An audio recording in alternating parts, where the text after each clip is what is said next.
We are talking about climate change, carbon emissions, and global warming and various other aspects,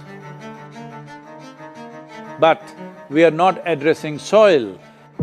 Soil is the habitat upon which zillions of lives thrive. Once there is no richness in soil, then you have forsaken the planet in many ways.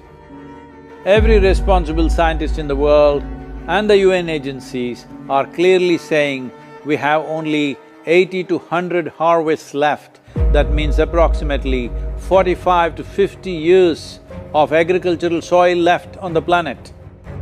By 2045, we will be producing 40% less food than what we are producing right now, and our populations will be 9.3 billion people. The food shortages that could manifest in the next 25 years, the consequences of that is unimaginable. Civil wars will unfold across the world once there is food shortage. What we are facing now is soil extinction. Why is soil becoming extinct? Where is it going away? What is happening to our soil? We must understand, if you add organic content to sand, sand will turn into soil.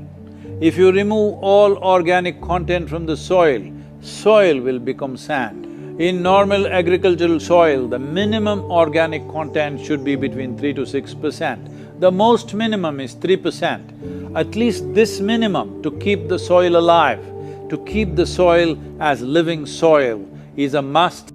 Agricultural soils across the world, the depletion is so heavy, in most countries, more than 50% of the topsoil is already gone in the last 100 years. The nutrient levels have dropped significantly. The level of micronutrients you would get from your food in early 20th century to what you are getting from the same food now has dropped 90%. If you ate one orange in 1920s, what you got from it, now in 2020, if you have to get the same, you will have to eat 8 oranges. This is what we have done to our food.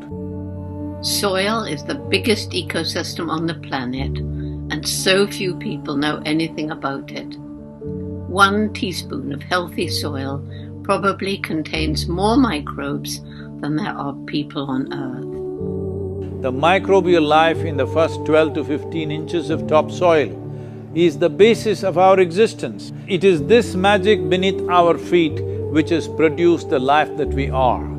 This first 12 to 15 inches of soil is the basis of life for 87% of life on this planet, including you and me.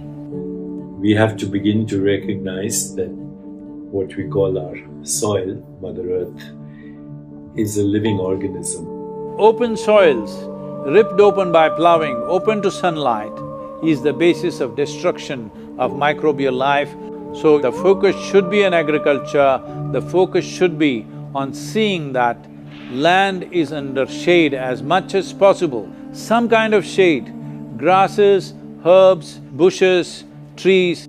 Conscious Planet is launching Savesoil movement to bring about a policy change to regenerate soil. As a part of this, I'm 65 and I'm riding 30,000 kilometers, a lone motorcycle journey, 30,000 kilometers across 24 nations to activate support from the citizenry to assure the governments long-term investments will be appreciated.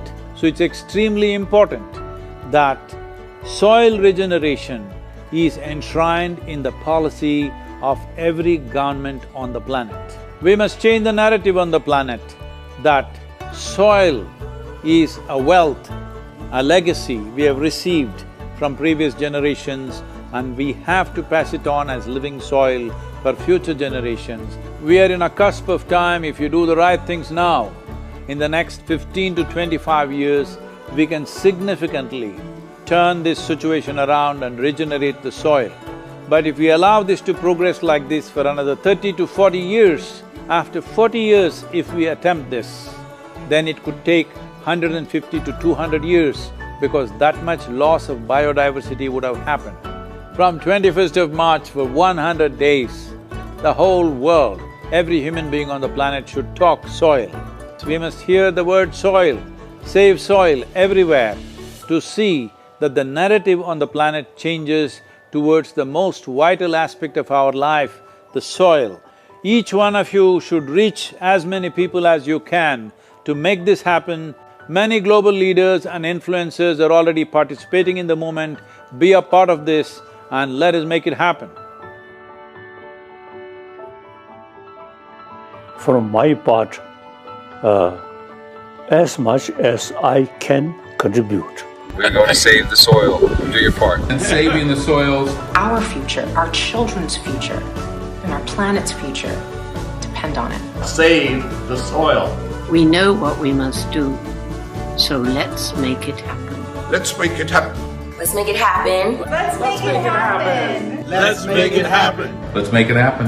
Let's make it happen.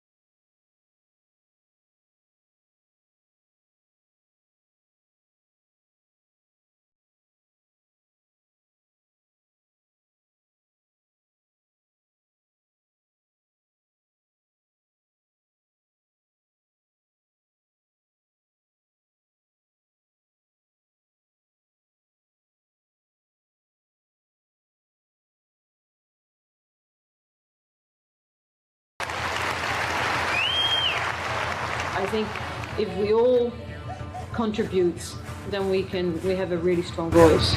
Save soil.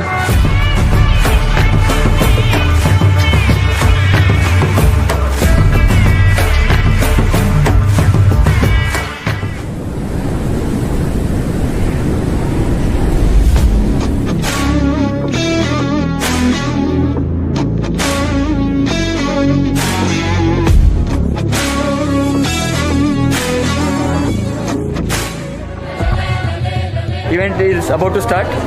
There is a lot of crowd still waiting for us to get inside. There has been so much excitement and everybody is so excited to hear Sadguru talk about Save Soil.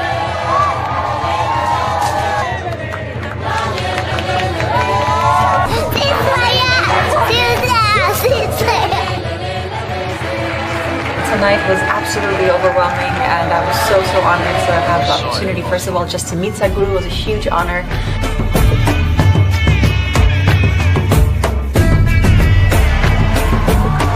Sadguru is very charismatic, and he says it as it is. I want all graffiti artists, to whatever walls that you have, make sure that you use this. This is our time. This is our time on the planet. What we do here is our business. Let's do the right things and save soil and let's make it happen.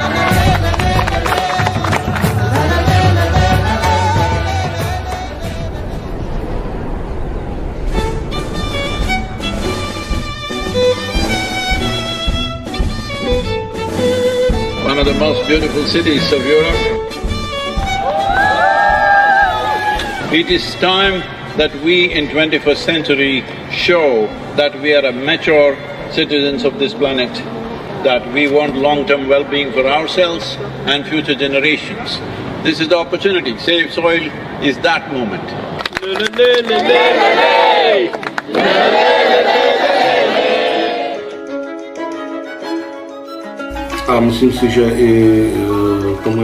And I'm convinced that both our Minister of Agriculture as well as the entire ministry fully supports that trend or that direction. He's offering me much more than I came to ask him for.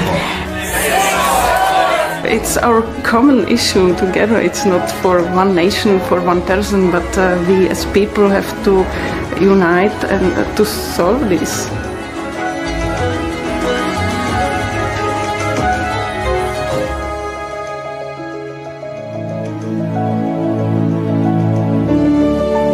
Here we are in this wonderful city of Vienna. soil as a common denominator to bring all of us together.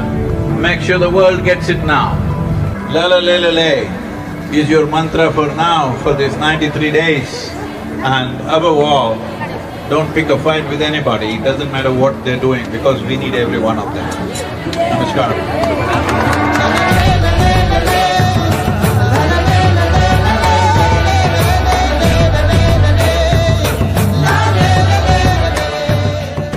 Yes, I know war is an important thing, but it's such an important thing that we can do without in our lives. At least from here on, cutting-edge technology should not go into military weaponry.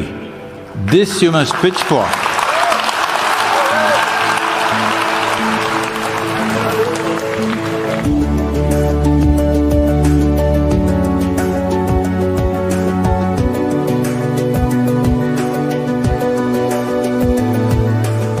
So, how do you feel here in Ljubljana in Slovenia? Feeling like it's home. Reshimo press!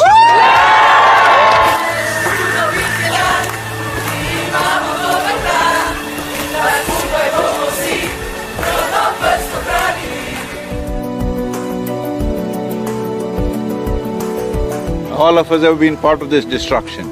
The only way is all of us become part of the solution also. So let's make it happen.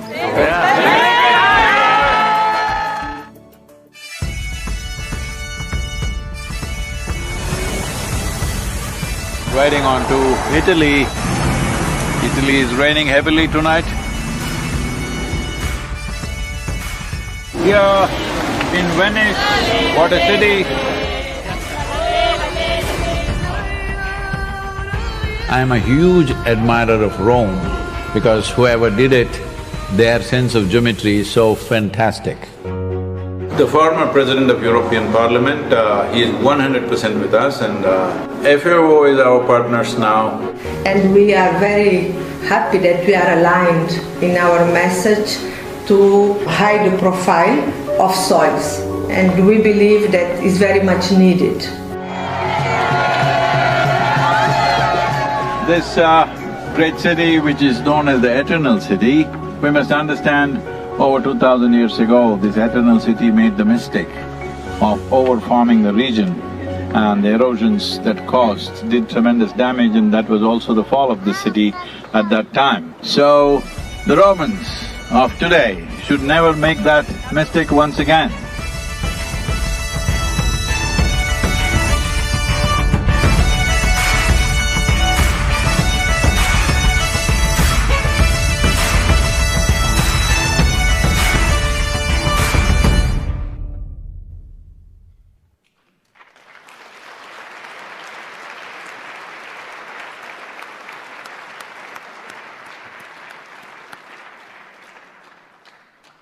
Quite joyful as well as inspiring. Thank you for the videos. It's now my pleasure to invite Ambassador Indramani Pandey, Permanent Representative of India, to the United Nations and other international organizations in Geneva to deliver welcome remarks. Over to you, sir. Thank you. Sadguruji, Excellencies, distinguished guests, Namaskar, and a very good afternoon to you all. It's my great pleasure to extend a very warm welcome to Sadguruji and thank him for visiting Geneva as part of his global campaign to save soil. It also gives me pleasure to welcome Ms. Nadia Isler, Director, SDG Labs, UN Office in Geneva, who is representing Ms. Tatiana Valovaya, Director General of the United Nations Office in Geneva, as well as Mr. Stewart Miggins, Deputy Director General for Programs, International Union for Conservation of Nature, and Dr. Naoko Yamamoto, Assistant Director General, Universal Health Coverage, World Health Organization. I would like to extend a very warm welcome to my fellow PRs and distinguished delegates from permanent missions here who have joined us this afternoon, and also communities of India, Switzerland, and other countries who are present here. A very warm welcome to you all. It's a momentous occasion for all of us. We saw the videos, but now we have the opportunity to learn from Sadhguruji himself in person about his vision, his goals behind his campaign to save soil. I would like to commend the initiative of Sadhguruji for launching his global campaign to save soil, which enjoys tremendous support of the government of India and people of India. And as you saw in the videos, it's very heartening to note that the campaign has been receiving universal global support. India's commitment to the welfare of the entire humanity is inspired by our civilizational ethos of Vasudhaiva Kutumbakam and Sarvodaya, which means the world is a family and let's strive for welfare of all. As a civilization, we have always believed in coexistence of all living beings in harmony with nature. Our civilizational ethos and beliefs are embodied and reflected in Sadhguru's commitment to the welfare of the entire humanity and his campaigns for global peace and harmony and global action to protect our mother planet, Mother Earth, its environment and climate.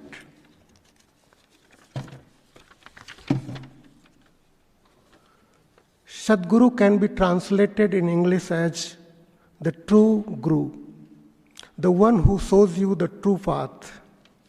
Sadhguruji has not only been dedicated to the welfare of entire humanity, he has also understood the fact that we cannot achieve our goals unless we are able to inspire the people to identify with our goals and support them. The father of our nation, Mahatma Gandhi, had understood this paradigm and was successful in turning our freedom movement into a popular struggle for freedom. Our Prime Minister has also understood this paradigm, and that is why the government has endeavored to turn various developmental missions of India into popular mass movements in order to associate people of India with those missions to achieve successful outcomes, as exemplified in the success of our Clean India mission and Water is Life mission.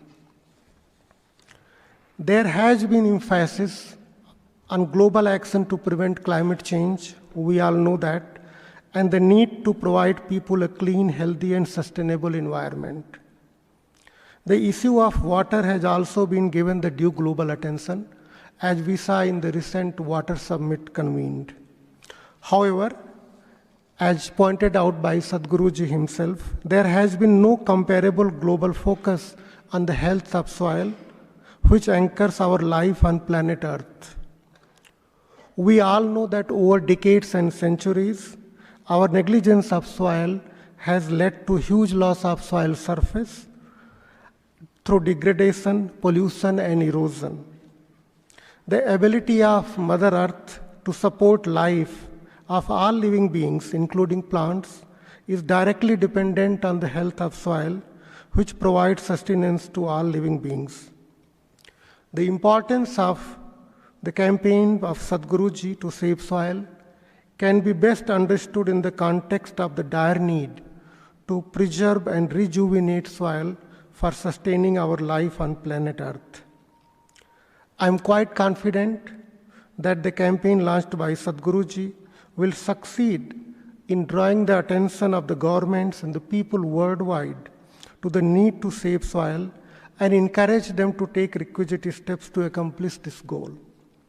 I am hopeful that endeavor of Sadhguruji to undertake a motorbike journey of nearly 30,000 kilometers, touching about 27 countries, covering the continent of Europe and the Middle East, will inspire people globally to join his campaign to save soil. I would like to appeal to all the people who are present in this room to become part of this campaign and join his hands and our hands to achieve the goal that we have set for ourselves. On behalf of the Government of India, I would like to just mention that in spite of the pressure of population, in spite of the pressure of agriculture that we have been actually able to increase our forest cover a modest increase of 3%. But that's a beginning, and we are committed to continue to increase our forest cover so that we in India can prevent soil degradation and save soil. Sadhguruji, that's our assurance and part of the government of India. Thank you again for undertaking this journey. Thank you for launching this movement to create this global awareness. And we are very keen to learn more from you on what we can do individually and collectively to join your hands in achieving this goal. Thank you.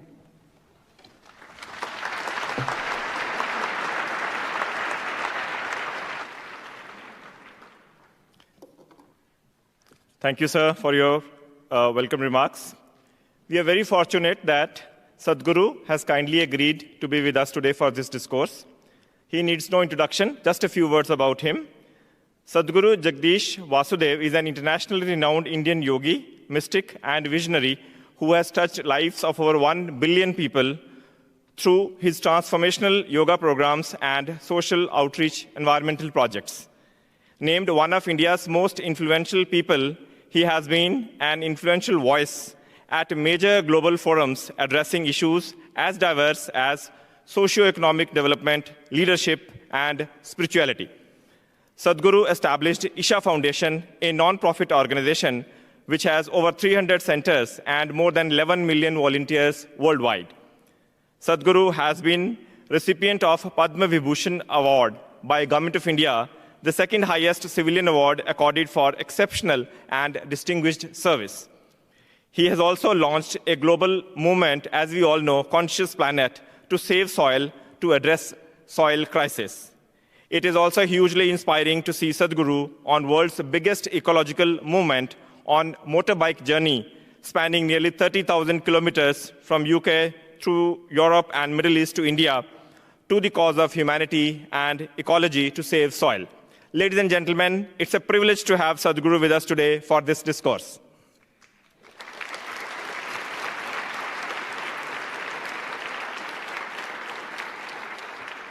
I would also like to share with you that after the discourse, there will be a question and answer session, which Sadhguru will be answering. So if you have any questions, you can keep it in mind and raise hands when the time for question and answer arrives. Without taking any further time, I will now pass on the floor to the dignitaries on the dais and would request Ms. Nadia Isler, Director of the SDG Lab, who is representing the Director General of the United Nations Office at Geneva, to begin the discourse with her thoughts, followed by other speakers. And I will also request DDG IUCN to moderate the discourse. Over to you, Ms. Nadia. Thank you. Thank you very much. Ambassador Pandey, Sadhguru, Excellencies, ladies and gentlemen, and dear children. It's my pleasure to send the greetings from the Director General of the United Nations Office here in Geneva, Ms. Tatiana Valovaya, to all the participants to today's event. The Director General could unfortunately not attend due to her absence of Geneva, but she has asked me to send you the following message, and I quote: I would like to sincerely thank Ambassador Pandey and the Permanent Mission of India, together with their partners, for organizing this event in the context of the 75th anniversary of India's independence to discuss our global, planetary, and human well-being.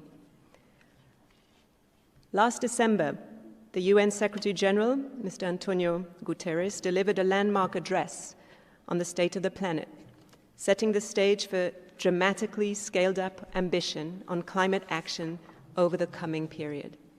He warned that making peace with nature is the defining task of the 21st century. The 6 years since the Paris Climate Agreement have been the 6 hottest years on record. Climate change is real, and it aggravates many of today's crises.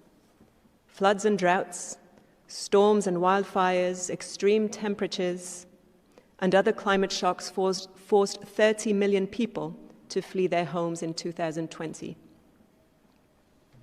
This number could rise to 1 billion by 2050. Small island nations and least developed countries are particularly vulnerable. For many years, we have been polluting the land, air, and sea, and damaging the most precious element we have, nature. Our one planet is being destroyed, and human behavior has been the main factor that has brought us to this point. It is our responsibility as occupants of this shared planet to promote a more conscious attitude towards the earth and the environment, including by raising global awareness and mobilizing local communities. The Savesoil movement was created with the objective of mobilization towards this goal, and we have the honor to welcome its leader, Sadguru, here with us today. Thank you so much for being with us. The global movement led by him addresses the soil crisis by mobilizing people around the entire world, advocating for soil health, and supporting national and local leaders in the implementation of concrete policies and actions to address climate challenges. We now live more than ever in an interconnected and fast-changing environment. The challenges we face are deeply intertwined and require mobilizations at many different levels. The COVID-19 pandemic, for one, is a tragic reminder of how deeply interdependent we all are. Community engagement is key to putting ecological challenges squarely into policies and actions at all levels. Ladies and gentlemen, the implementation of the 2030 Agenda for Sustainable Development, or the SDGs, is everyone's responsibility. Today, let us all get inspired by the work of Sadguru and his supporters and all of you, and redouble our efforts on climate action and the Sustainable Development Goals to build a better and healthier world for us and our planet. Thank you very much. And this was the end of the Director General's message. Thank you.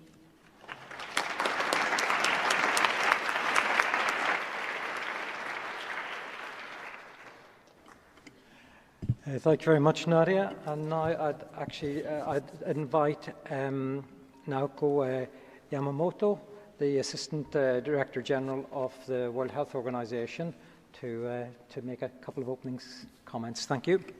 Thank you very much. And Your Excellency and Ambassador, dear Sadguru, and dear friends and colleagues and children, it's my great pleasure to join this event together with you to discuss about the soils and humankind.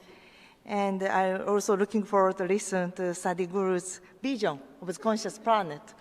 So soils plays an important role in human health. However, as Ambassador has already said, that video said that this role has often been misunderstood or underappreciated. So for a long time, I'm working in the public health, but in public health, we have been addressing soil mostly in the context of the potential threat of human and health. We have often thought about unhealthy or contaminated soil that can expose human toxins and pathogens, or about crops in nutrient-deficient soil. So we are not seeing the whole picture in a more holistic manner. But now we have a growing body of evidence showing that healthy soil plays a fundamental role in safeguarding human health, food security, and nutrition. So we know that healthy soil favors food crops higher in nutritional value. This contributes to promoting a healthy diet, which helps to prevent many risk factors of non-communicable diseases and provide more prevention and protection against infections. Healthy soils also promote healthier environment for human beings. For instance, healthy soils are essential to carbon capture and water availability. They are also important for traditional medicine in order to ensure adequate supply from healthy soil. Since healthy soil fosters diverse environment for improved biodiversity and ecosystem functioning, they also promote opportunity for income gradation and generation and our eco-social system and activities. We need healthy soil for healthy forests, rivers, and oceans, and healthy human beings. However, we have not always used and protected soils as we should have. For WHO, it's clear that health for the soil is part of the larger ecosystem This is what WHO and other UN agencies call One Health. One Health is an integrated, unified approach that aims to sustainability and balanced, optimized health of people, animal, and environment. They are closely linked and interdependent. So One Health cross across the boundaries of animal, human, and environmental health, and it looks for the holistic way to understand the health and how diseases emerge and spread, including COVID-19. So protecting and promoting a health source is an important contribution to One Health approach. So we know agriculture contributes about 25% of global greenhouse gas emission, and we know that land use change is the single biggest environment driver to new disease outbreak. We also know that overuse of pesticide or synthetic fertilizers has major consequences of the biodiversity. Soil degradation contributes to climate change, and climate change also reinforces land degradation through more frequent, severe, and prolonged heat events, forest fires, and erosion. So as a global community, we need to work together to address One Health approach. Therefore, OIE, FAO, UNEP, and WHO for UN agency are now finalizing the One Health Joint Plan of Action, which includes the integration of environment to One Health and address the food translation of the food systems. So we still need to work more comprehensive manners. We need to better address human health in a holistic approach with soil ecology, agronomic crop production, as well as food science and nutrition. The multidisciplinary research will be essential to move forward. So we have many things to do, but like Sadguru said, that conscious planet as a fundamental in this process. We are very happy to working together with all of you. So thank you very much again, this opportunity. Thank you.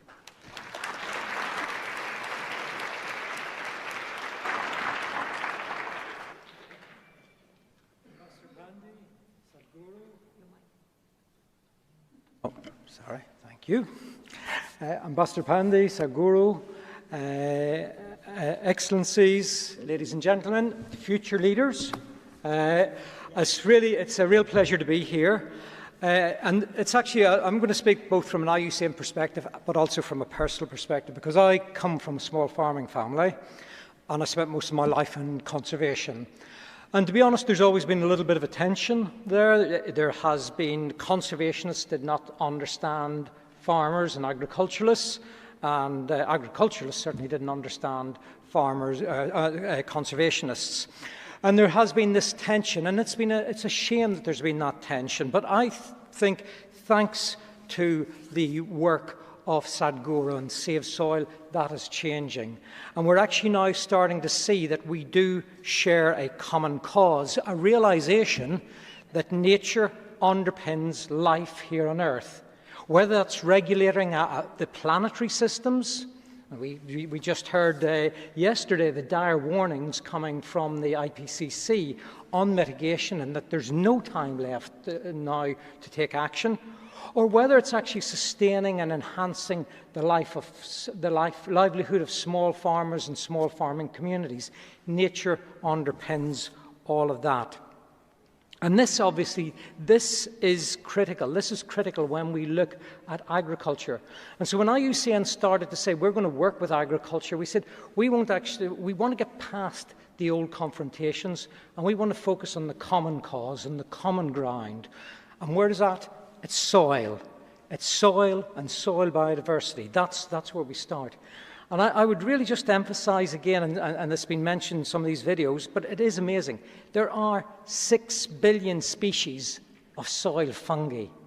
There's 10 million species of bacteria, countless.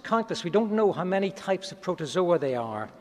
And next time you're in your garden, take a handful of soil and look at that and think, in that soil, there is over 100 billion individual species over a range of different genera and different… There's over 70 in that handful of soil, over somewhere around 60 kilometres of filaments.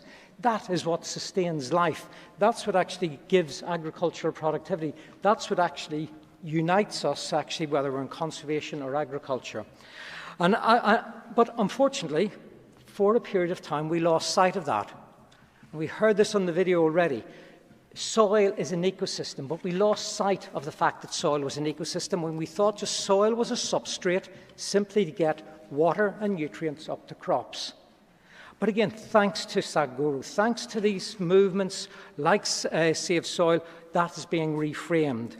And I say I'm personally delighted, I'm personally excited to be here. I've been working on land degradation and restoration for a lot of my career. We helped set up an initiative called the Bond Challenge with the German government. We had over 210 million hectares committed to restoration, but that's just a drop in the ocean. We've really got to start to build that further. We've also seen this idea of bringing together, instead of trying to solve these crises separately, starting to try and solve crises together, just as Naoko mentioned. And that's what led us to bring this idea of nature-based solutions. And one of the fantastic opportunities for nature-based solutions is indeed saving soil. So I would really like to thank Sadguru for his leadership. I think it's a message of urgency, but it's also a message of hope. And critically, I think it's a message of love. You said that. A way to say I love you is to say save soil. And really to the future leaders, I would say you can get angry, you can get frustrated, but if you want to be older gentlemen like ourselves, you need to have your work driven by love.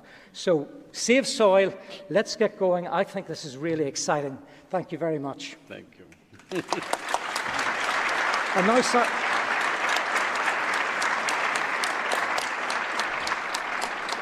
Sadguru, the main events, we'd really like to hear from you and hear some of your reflections.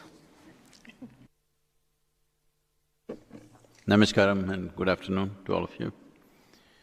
Well, it's fantastic to see the commitment of the SGD Labs and… I'm sorry, SDG, correct. Yeah. And of course, our ambassador here at the UN and Madam, yes. And the IUCN coming out so passionately, it's fantastic. Only thing I don't like about him is he's calling me old. I called us old, you and me. Because I don't want to get old in this 84 days that I have, I need to stay good. 30,000 kilometers at this stage of life is not a joyride. So, anyway, it's wonderful that everybody is beginning to see this in this direction.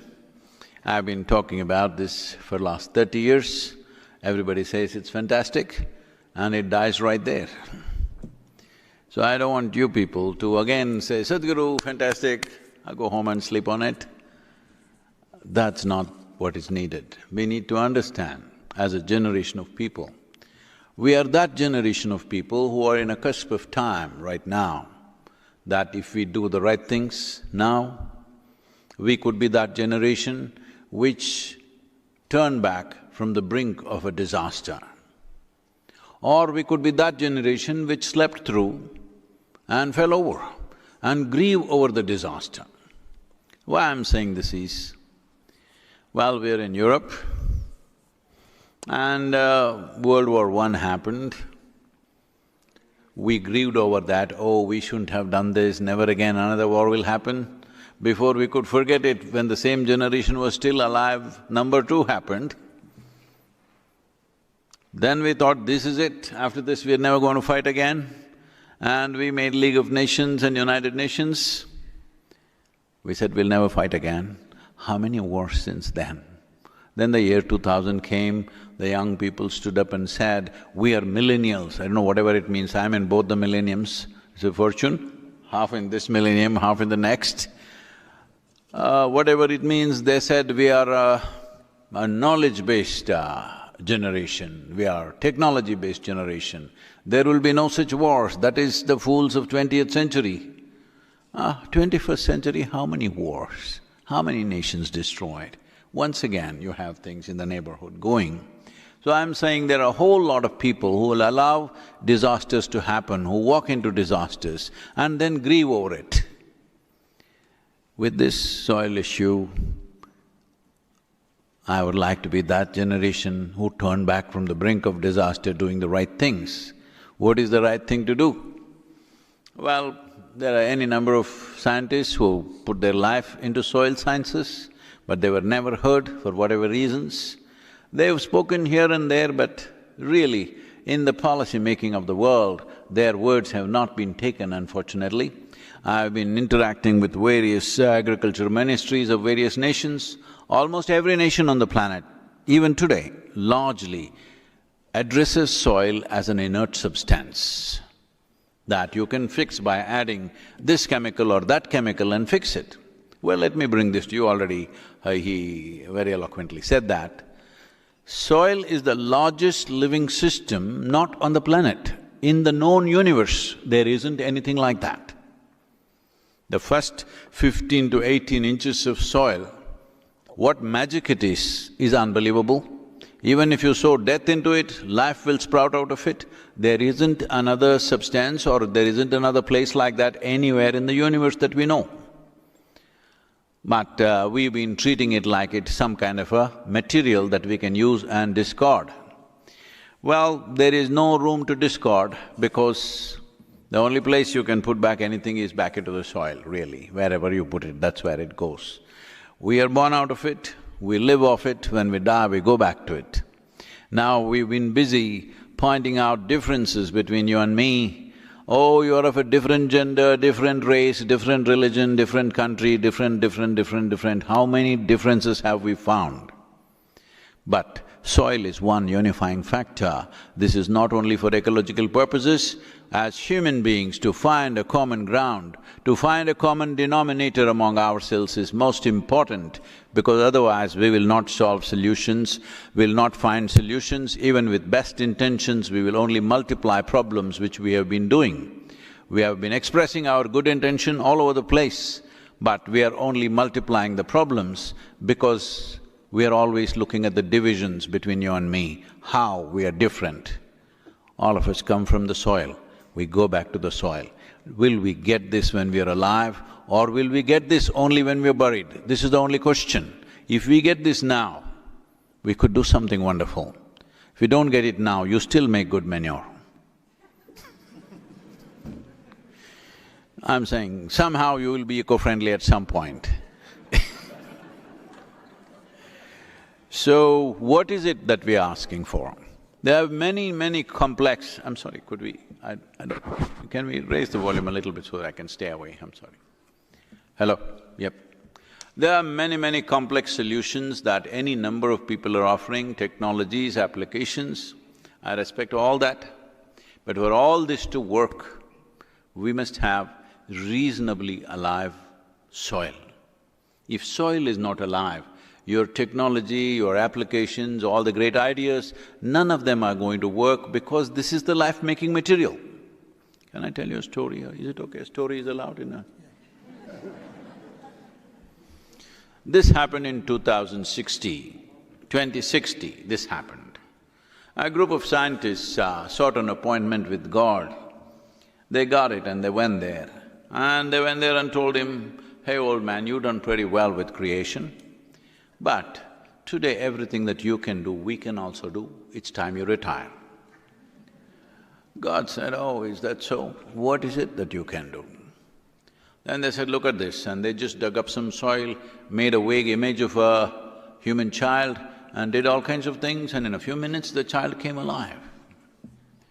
God said, "Oh, that's very impressive, but first get your own soil." So everything that you have seen as anything living, whether it's a worm or an insect or a bird or an animal or a tree or a man or a woman, anything that you have seen as life has come from the soil. It is because of that material we are able to manufacture life. The cycle of life is on because of that one thing. otherwise it wouldn't happen. Well, there are many complex solutions for everything, but the simplest thing we need to understand is the microbial life as he was describing. I'm sorry, what's that name? Stuart, I'm sorry. I'm traveling so much, on the motorcycle, my brain is flying away a little bit. So you lose some of it, the winds. So, as Stuart was eloquently saying about how many trillion, nobody knows how many trillion, we know it is in numbers that we cannot count. It's beyond our computing systems. That is how complex it is. So this complex material, how does it live? How does it thrive? There only one thing is they need food, like us, because that's how life on this planet is made. There is no life on this planet which can just be by itself without consuming something. This is the nature of life on this planet. They also need food like you and me. Their food is this organic content in the soil. They need carbon sugars to survive. And they will do multiple activities. It is the most complex partnership system anywhere in the universe. It is the most sophisticated marketplace on the planet because it is so very complex. What little we know, today scientists are openly admitting that they probably know approximately 1% of what's happening there. 1% of the species is what they know. Knowing 1%, you cannot decide how to run this, right? Hello? Knowing 1% of your life, can you run your life? Knowing 1% of your job, can you do your job? Hello? We know 1%, and that is mind-boggling, that 1%. That's how complex it is. So one important thing is to put back nature to whatever extent possible without disturbing human life and human market systems on the planet, to put back natural systems as much as possible. This is the only answer we have. Rest is all lot of talk because we know only 1%. Knowing 1%, if you think or you are a master of that thing, that would be the stupidest thing we did in this… on this planet. So it's important that we put it back to its natural cycle. Put it back to natural cycle means just give them food to eat. Why are they being denied food to eat? This started happening somewhere between 45 to 60 years ago, actively across the world. In some countries, it might have started a little earlier. They came up I think in 1916, a German scientist came up with a magic powder. It is a nitrogenous fertilizer. So people took this magic powder and put it on the land and boom, crops just bounced out like that. I'm calling this magic powder because it really did magic for the farmers at one time. I know in regions of India where when the fertilizer came, the yield went up by 300% for many farmers, 3 times over. So definitely they bowed down to this powder and said, this is magical. But the problem is we forgot. It is like you are doing quite well, but you went to the doctor and the doctor said, your calcium is not good, your iron is not good, your folate is not good, and gave you 3 pills. Next day you took it and you felt really good. Then you decided, this is it. Instead of 3, I will take 300 and I don't have to eat anymore. And then you know what happens? That's exactly what's happened to the soil. We started thinking just by throwing the salts, everything will happen. No, in a doctored way, if you apply it, even today, it'll work very well, it's important. I'm saying this because a whole lot of urban population in the world goes on talking about, now the words get replaced, same mentality. They said all these days everybody was talking organic farming. This is an urban fashion. Those people who have never farmed in their life like to talk about organic farming because they've never done anything. So if you go to the marketplace, there is one apple marked as organic. What is the other one? Is it inorganic? I want to know. No, what you're trying to say is the level of fertilizer, pesticide, this, that. You need to understand, largely nobody sprays pesticide on a full-blown fruit. Generally, it's in the flowering time that they do it. It won't usually get into the fruit. These are all paranoia. I'm not saying fertilizer is not getting in, pesticide is not getting in. Yes, in grapes and other things it is there. I am not trying to discount that factor. All I'm saying is, today if you take away all the chemicals from farming on the planet, our food production will come down to 25% of what it is right now. That will be a massive disaster, it'll be death, literally. So we cannot really think about it. If you increase the organic content, slowly the use of fertilizer will start coming down, it'll slide down very, very slowly, and we have to go that way. How to increase the organic content? There are only two things: plant life, animal life. There is no other technology, there is no other material, there is no other planet which can provide you that material. Only on this planet you have to produce plant life and animal life. There is simply no other way to put back organic content. Well, about carbon sequestering and many other things, we can talk endlessly about it, but the important thing is, if you increase the organic content, the microorganism life in the soil will enhance itself, and they are the basis of who we are. We are a consequence of their activity, both in terms of evolution and today as an ecological species. When we say ecology, don't think it's a subject matter. We are the ecology. 60% of your body is microbial life, only 40% is your parental genetics. So you are the ecology sitting here. Hello? You are the environment too. So we thinking we'll fix the environment, we'll fix the ecology, that is the distance itself is causing a lot of problem for us. So the simple thing is this: put the food back for the microbes. That is the organic content. To put this back, you need either plant material or animal waste. There is simply no other way. So this needs to happen. For this you need a policy incentive, otherwise farmers will not go back to it. 50 years ago, every farmer knew this and they were doing this. Today we've just lost this for about a generation or maybe 2 generations have lost this, and now we've forgotten. We have to have plant life and animal life on the farm, otherwise you can't put back the organic content, but that needs an incentive. So, right now instead of branding things as organic, in future we need to look at this.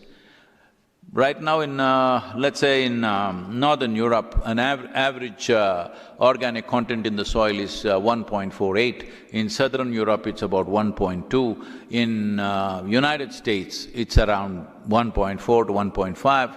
In India, large percentages have only 0.68%. And in Africa, it is 0.3%, which is desertification, serious desertification. So, being here, if a national government announces this, if you increase your organic content in your farm, which is very easy to test, unlike testing a product. Testing a fruit or a vegetable is very complex, it takes a lab.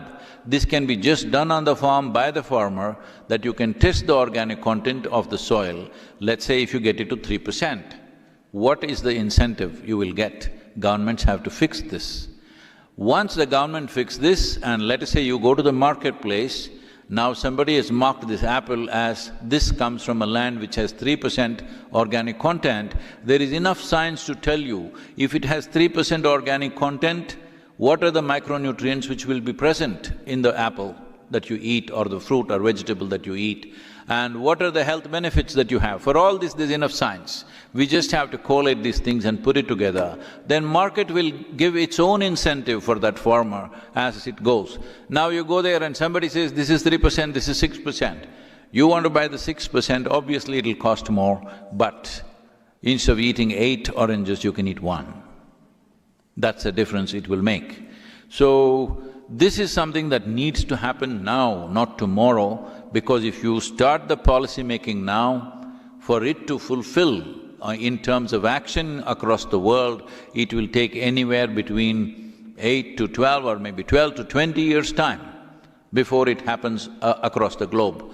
But if we don't make the policies now, right now according to UNFAO, the loss of biodiversity on the planet is on the scale of 27,000 species per year. Species, you heard it right, 27,000 species are being lost, are going extinct every year. At this rate, in about 30 to 35 years, we will reach a point where if we want to revive or regenerate the soil, it will take 150 to 200 years, which will be an absolute disaster. So this is why the urgency, as I said, this is our time on this planet. As a generation, are we a responsible generation or will we sleep through? This is the choice that we have. Is sleep a crime? Hello? No. But if you sleep through your life, you will become a disaster. And you will see a crime is better than a disaster. Yes, it is. Let's not become the disaster. That's the effort. Why this movement is to move the people. Why the people have to be moved? See, we are democratically elected nations, all right? Largely administrations are democratically elected. You give them a term of 4 to 5 years. A government is elected not to do something fantastic. A government is elected to fulfill the people's mandate.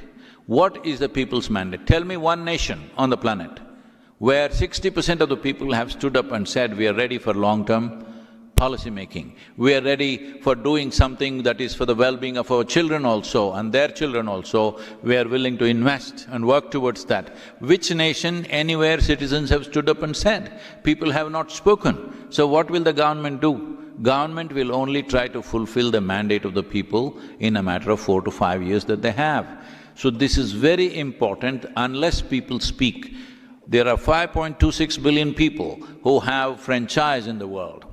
If 3 to 4 billion people speak, in these 100 days, we want 3 to 4 billion people to speak. You don't have to support me, you do your own soil thing. Say something soil every day. On the social media, on the street, wherever you want, on your car, on your face, say soil, something about soil, really. I'm telling you this, not a joke. If we don't do enough right now, we will be a seriously regretful generation in 20 years' time. Let's not get there. Thank you.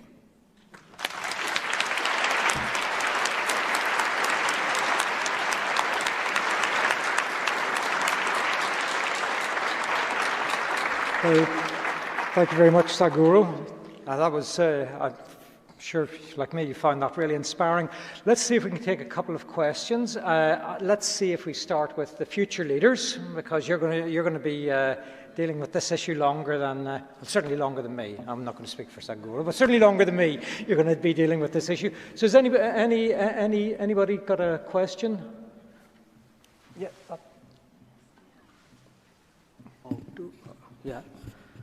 I'm a tourism student from Sustainability Management School.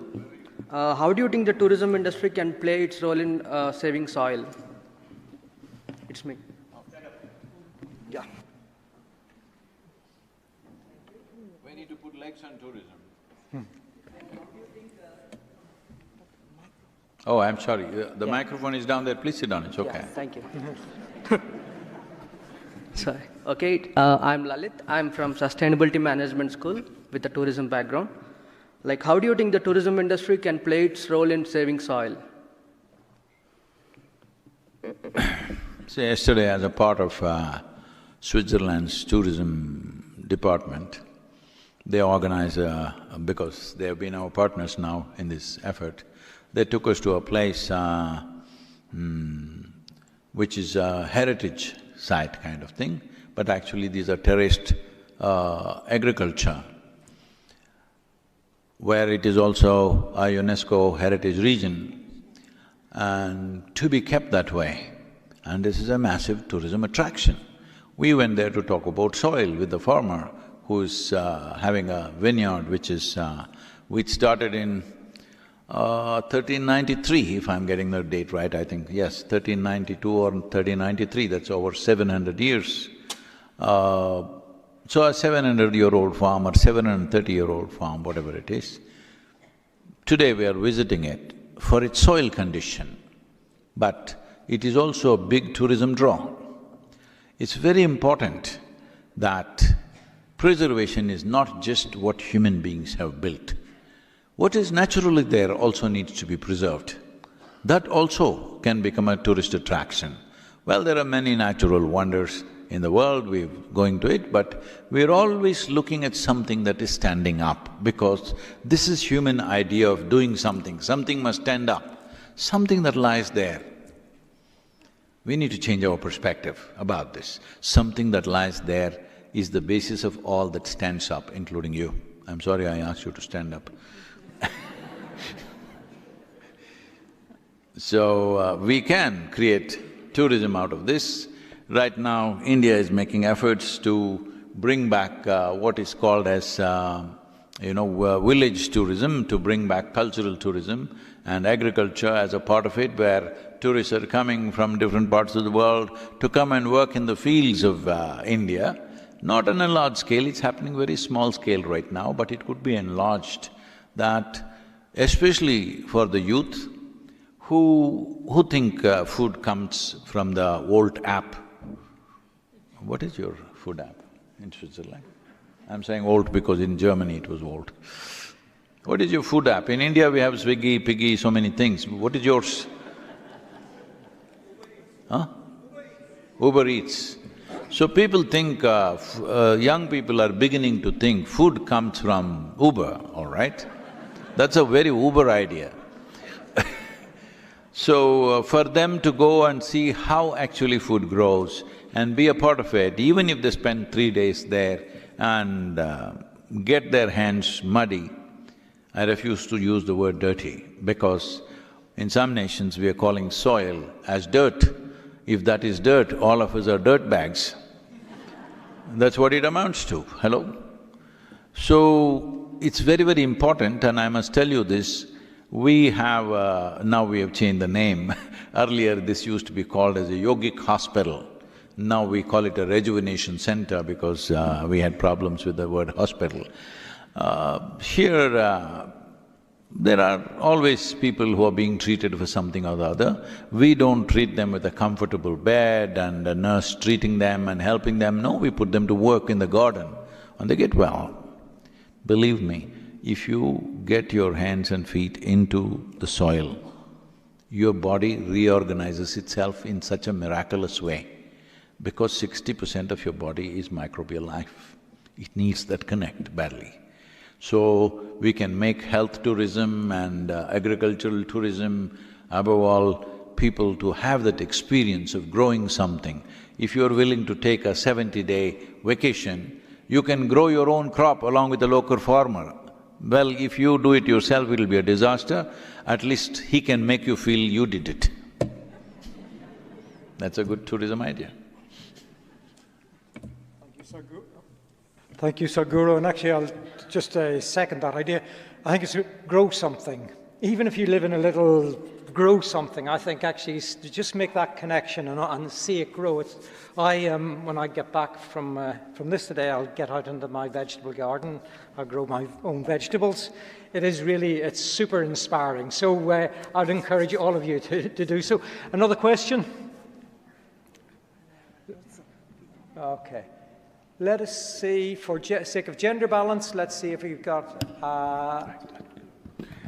Yes. Okay. Hello, my name is Tomi Pajarinen. I'm originally from Finland.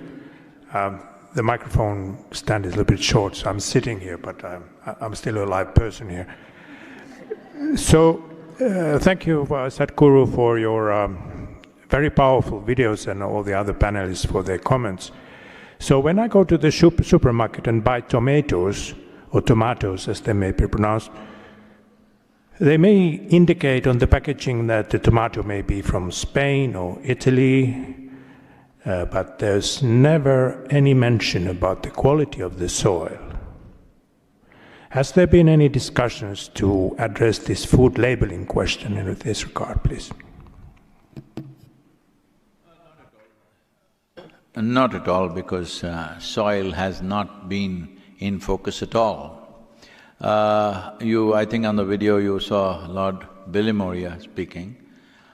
He was at one of our events in London, and he said, Sadhguru, I was at the COP26 for a week and a half. It was 2-week event, but he was there for a week and a half, and he said he addressed over 30 meetings or gatherings that are there.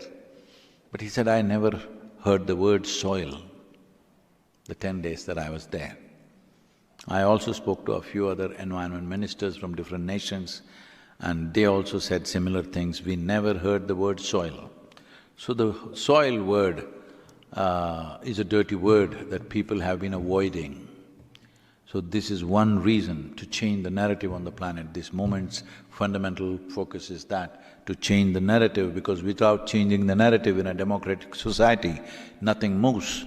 So all of you who are here, right now I asked for 1 million Earth buddies. I think we have about 400,000 plus, I think, right now, if I'm correct, somewhere around that. And an Earth buddy means you dedicate to spend at least 10 to 15 minutes a day to enhance the soil message in the world somehow. Use the Twitter, use the Facebook, use the Instagram or whatever gram, all right? Somehow enhance the message, because I want you to appreciate this. This is the first generation ever in the history of humanity who has the ability to sit where you're sitting and talk to the world. Never before such a thing was possible. Many great beings have come, but when they spoke, hardly 10 people could hear them. This is the first time that just about anybody can speak. That… what do you have, a smartphone or a dumb phone? What do you have? I'm just checking. You have a smartphone? So if you have a smartphone, you should not waste this phone just to send silly messages. That you can do a little bit, all right? I'm not against anything. You can do a little bit of that, but the important thing is, this is a powerhouse. If you use it right, you can change the world with that instrument in your hand or in your pocket right now. Hello? Hello? Because in a democratic nation, there are two things in your hands which are most powerful. One is your vote, that's your business, I will not talk about it.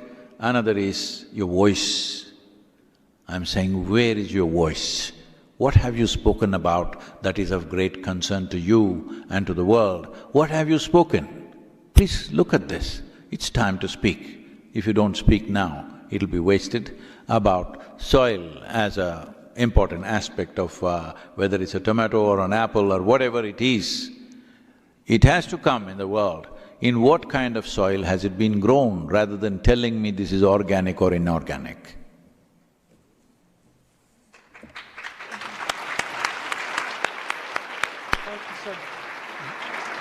Thank you, Sadhguru. Let us hear what… we've got time for one more question. I'd like one woman, I'd like it from… we've had two men, so I'd like to hear a question from a young future leader woman, okay? Over here, so, okay, please go ahead. Oh, ladies, don't ask me very difficult questions, okay? Can you hear me? Yes. Great. Hi. Thank you so much for this. It's been really wonderful.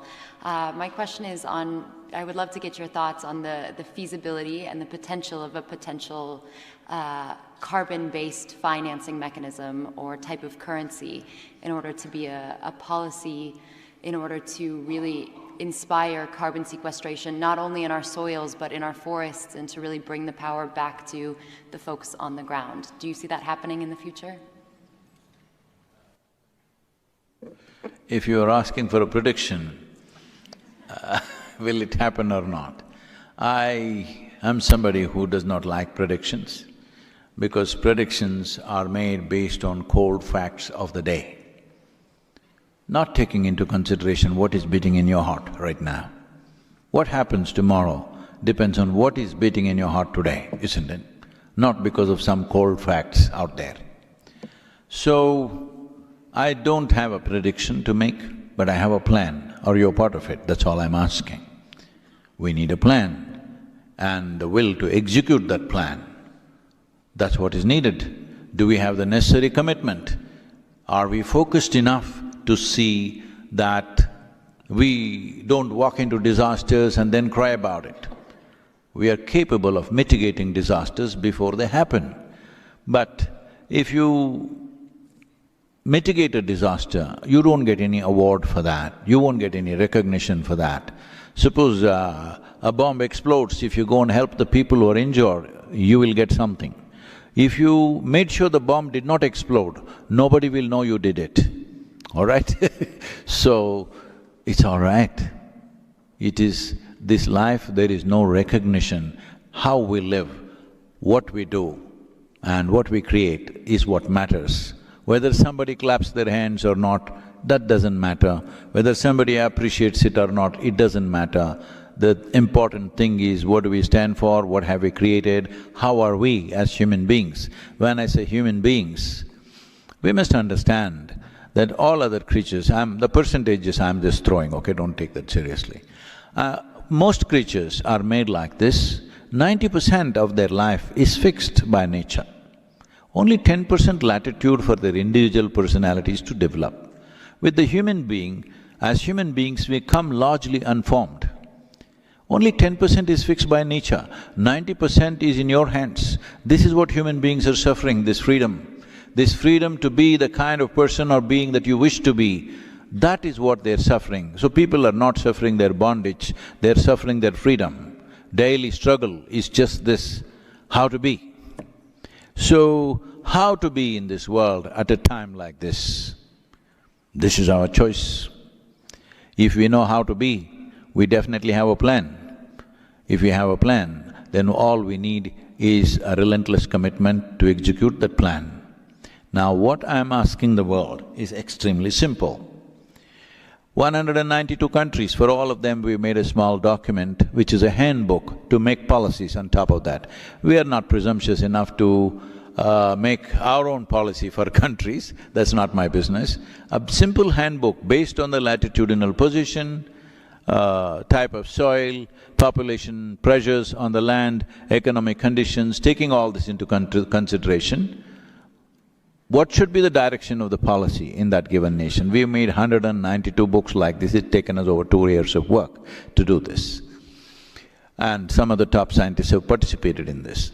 Now we are reaching this to every nation, but for them to take it seriously, we need 60% of the population to move, to say something about soil in a concerted way in a limited amount of time. If you say it over 20 years, it'll be lost. It must be said in this 100 days.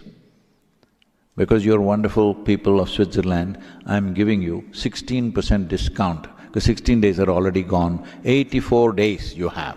84 days, make as much noise about soil as you can. Let the world reverberate with the word soil, because soil is not about me, soil is the basis of our life. Soil is the basis of every life that we see around us. So right now the important thing is to move people. About carbon sequestering and the carbon market, these are important because first incentive, I want the government to come, that's the way it works. The government has to give the first incentive. The second incentive should come from these corporations and others who will give the carbon credits. The next will come from the market. On the whole, the farmer will benefit in a big way. This is very important for us. We have done some kind of a survey in India which shows that not even right now 63% of Indian population is in farming, but not even 2% of the farmers want their children to become farmers because it's such an atrocious profession. Yes, a whole lot of them want to commit suicide because simply it's impossible to make ends meet and it's a terrible thing to do right now in the world. It is very important in the next 10 to 15 years' time, we make agriculture in such a way, a farmer will earn at least as much as an engineer or a doctor or a lawyer. This needs to happen, otherwise nobody will have the skill of this magic, performing this magic that we call as agriculture, because this is the magic of transforming mud into food, it's not a small thing. It is the greatest thing and the most vital thing for our life.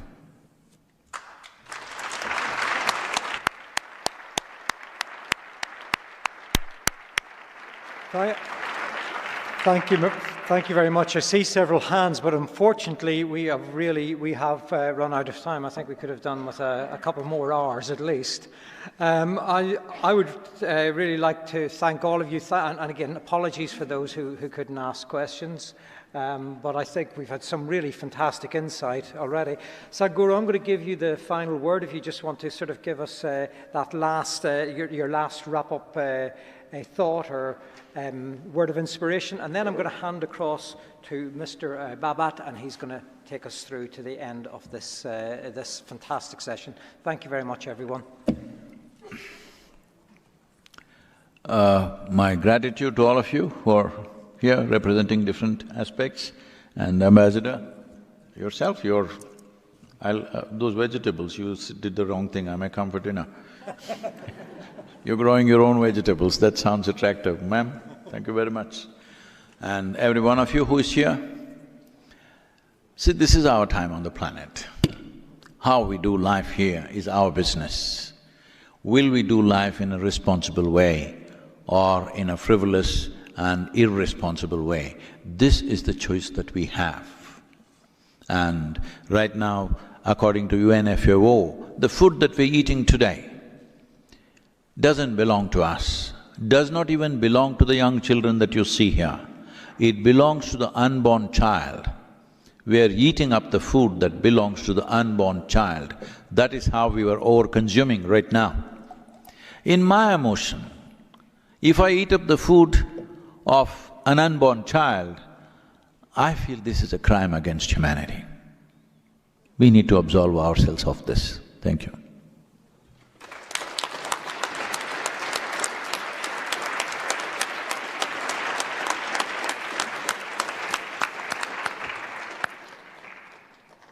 Joyful and awakening, inspiring and thought-provoking.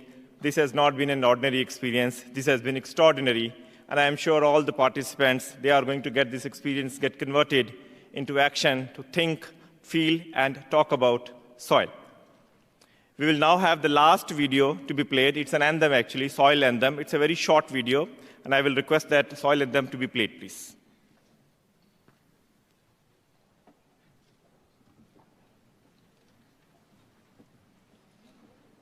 La la la la la la la la la la la la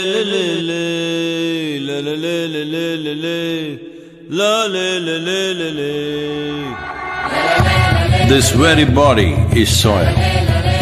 My body, your body, everybody is just soil body.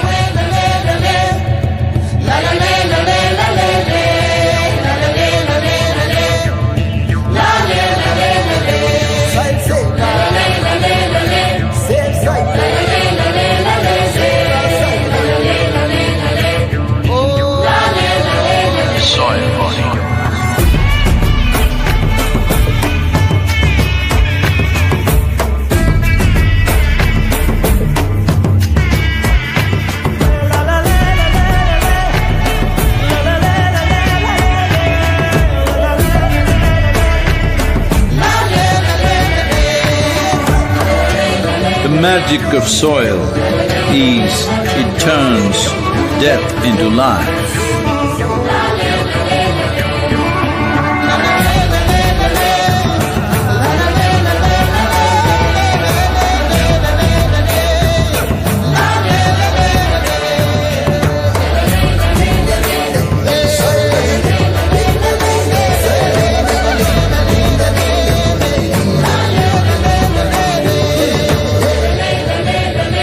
Depleted soils will not quench the fire of hunger.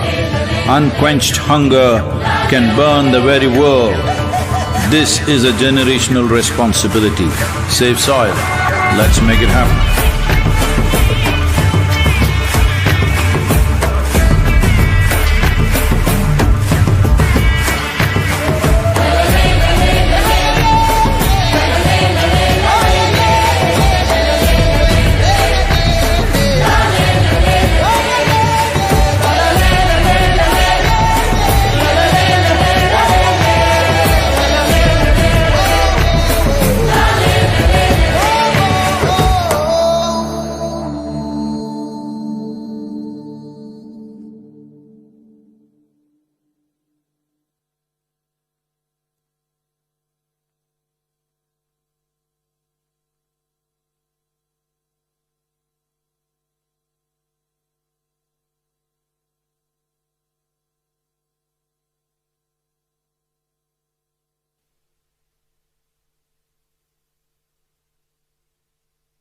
To be seated, please.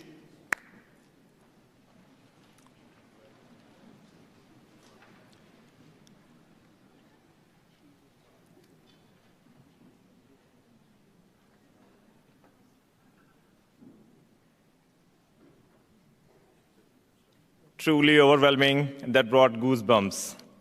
We will now have a photo op, and I will request one of our volunteers to please give Save Soil posters to all the 5 dignitaries so that we can have a photo op with the posters being held by our dignitaries.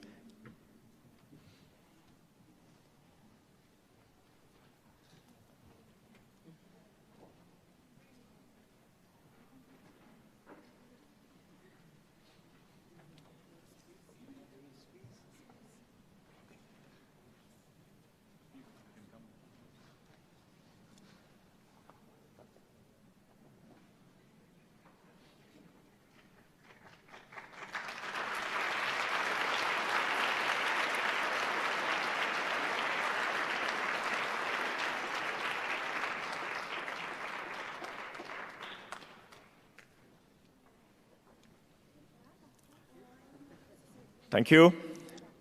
As we come closer towards the conclusion, I would now request our Consul General, Sunil Achaya, to please propose vote of thanks.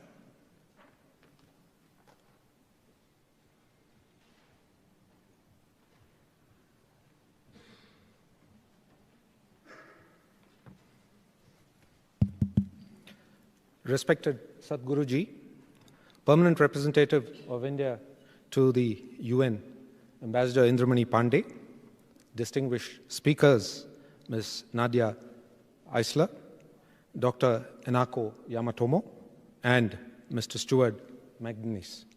Your Excellencies from the international organizations, permanent missions, and consulates, esteemed guests, members of the Sadguru Ji's entourage, members of the Isha Foundation, the Indian community, and my colleagues from the Permanent Missions of India and the Consulate. On behalf of the Permanent Missions of India and the Consulate, let me begin by expressing our gratitude to the respected Sadguru Ji for his contribution to enriching the planet and all living beings by embarking on this all-important mission to save soil in this edition. I say this edition because, as highlighted earlier, in the past, you launched a movement on the theme Kaveri Calling to save rivers and protect the most important element of life, that is water. You have sought to undertake this journey to educate us on the need to sustain soil nutrients. Realizing this, Sadguru Ji has received overwhelming support of countries that he has traversed so far. It is a testimony to the importance of the mission that he seeks to highlight, which is in consonance to the UN's Sustainable Development Goals. Sadguru Ji, we would also like to thank you for the very catchy anthem, which is unique in its own way. I'd like to also express our gratitude to Ms. Nadia, Dr. Enako, for their wonderful exposition on the subject, and Mr. Stewart for his insightful views and for consenting to moderate the discourse. Moving on, Your Excellencies and esteemed guests from within and outside the diplomatic community, you have taken time off for your busy schedule to be present and participate in the discourse on, as I said, an important topic on saving soil, an important building block of life. I would also like to express our profound gratitude to the DG UNOG, Ms. Tatiana, for having provided this venue, which in itself adds a certain prestige to the event. To her colleagues, I thank you for providing logistic and technical support to ensure the success of the event. I'd also like to thank my colleagues in the mission and the consulate for their efforts in adding to the successful conduct of the event. In closing, we will make it happen. Jai Hind.